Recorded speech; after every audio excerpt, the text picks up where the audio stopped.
Hello there, and welcome to the phenomenon that is instant streaming entertainment, provided and proctored by none other than YouTube. My name is Ian Sutton, as you probably could have gathered from my channel information, and today's topic of discussion, that is today as in June 5th for me, and whatever day you might be watching, and discussion as in I will be talking at you for the next 12 minutes or so, is, drum roll please, the hero's journey. Okay, the hero's journey is a pattern that mythologist Joseph Campbell, who is also the author of the book The Hero with a Thousand Faces, noticed after he analyzed myths from throughout humanity's writing. Turns out the majority of our myths follow a pretty generic and honestly basic pattern. First, we see our yet-to-be hero. Notice I say yet to be because he is yet to be. At this point, it's not really a hero, he's just kind of a character in a story. We see them in their everyday environment, and we get to know them a little bit. Next, there is the call to action, which is pretty much self-explanatory. There's a call for help, or perhaps a letter from a faraway and mysterious land. The gist of it is that the hero is called from his everyday life into something greater. And yes, I did just use a male pronoun. I will be using male pronouns throughout the entirety of this, I don't know, is it a story, lesson, something like that. Not necessarily because I believe heroes need to be male, and I'm kind of covering my butt with this, but it's just so awkward trying to say his or her every single time, and so I just kind of picked one. Next, there's the hero's refusal of the call. Doesn't always show up, but it will most of the time when a new hero character is introduced. The reason for this is to show the disparity or the gap between the initial self and at the end, just to widen the gap. Directly after the refusal, the hero is introduced to the one who will push, pull, drag, or by any other means get the hero hooked on the adventure. This is the mentor. After a push by the mentor, the now blossoming hero exits his own world and enters the adventure world.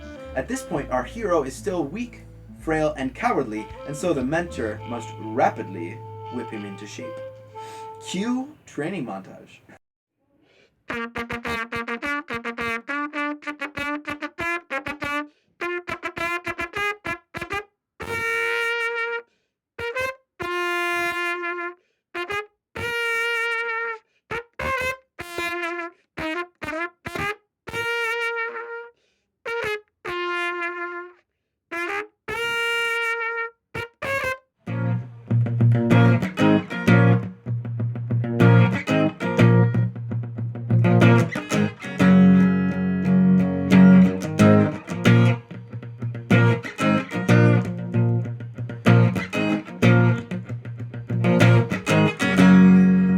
In this step, we also meet friends and enemies and learn the special rules that come with the adventure world.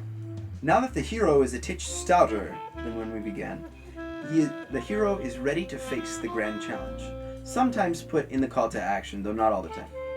And so the next scene is his preparation for this ordeal. Finally, we reach the climax, and the hero boldly strikes forth into the final challenge, seizes the reward, and gets his butt out of there.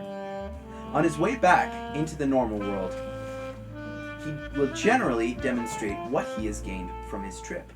Be that something tangible, say Arthur with the sword in the stone, or, and more often, a character trait.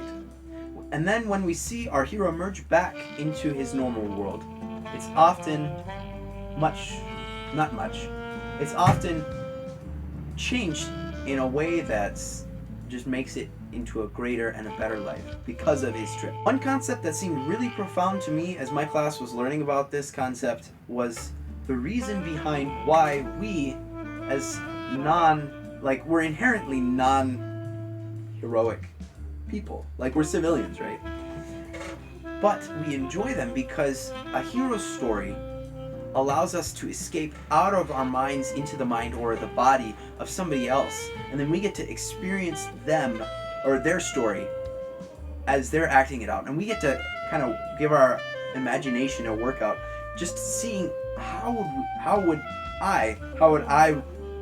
we react to the challenges that the hero is faced with. I find that I do this, mind transplant with a different situation quite often, and it honestly doesn't even need to be a situation I've seen in another story. All the time my brain will just like throw a what if question at me out of the blue, like, what if, per se, you were attacked on your way to school?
Or what if the cops suddenly came after you for no reason?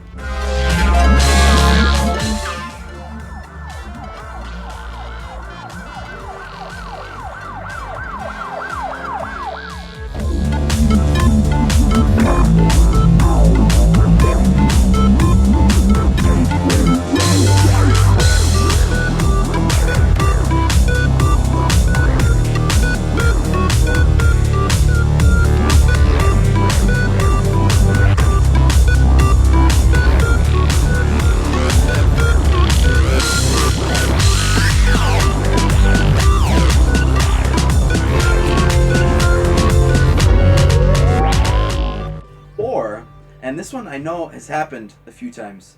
What if somebody decided to commit an act of violence at Apollo High School, where I go to school? According to the school's active threat policy, which is kind of like a lockdown, but next generation, sort of. According to that, what you're supposed to do is this. Attention students, we have an active threat situation in the 600s wing. Again, we have an active threat situation in the 600s wing.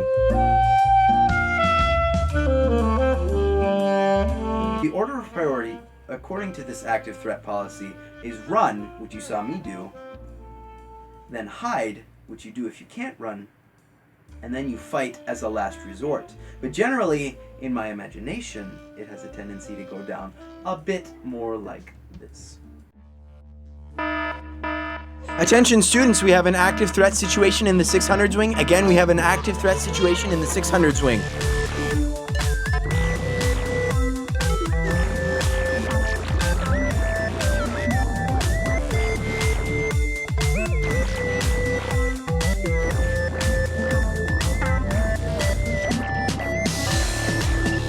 So my hypothesis for this occurrence is that I'm a male, and so we have got this kind of desire or drive put inside of us to protect and, be that hero character. Now, whether you believe this drive has been given to men from the Creator, or if you believe it's acquired from generation after generation of hunter-gatherer society, doesn't really make a huge difference. But I would say that this is a rule that the majority of men would say is true.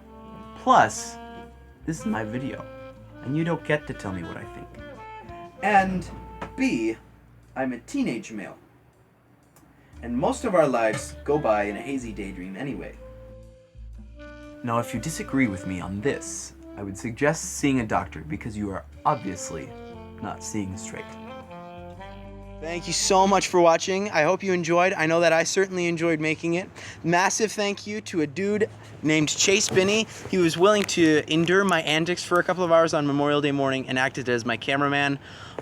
Also, thank you to my Studley mentor, aka Dad, friend Isabel, and enemy Abby, my sisters, Laura Jansky, my faithful camera woman, my friend Kyle Henspeter, who is willing to be beat up and tackled not only in person but also on camera, and last but certainly not least, emerging percussionist and distressed citizen extraordinaire. Drum roll, please.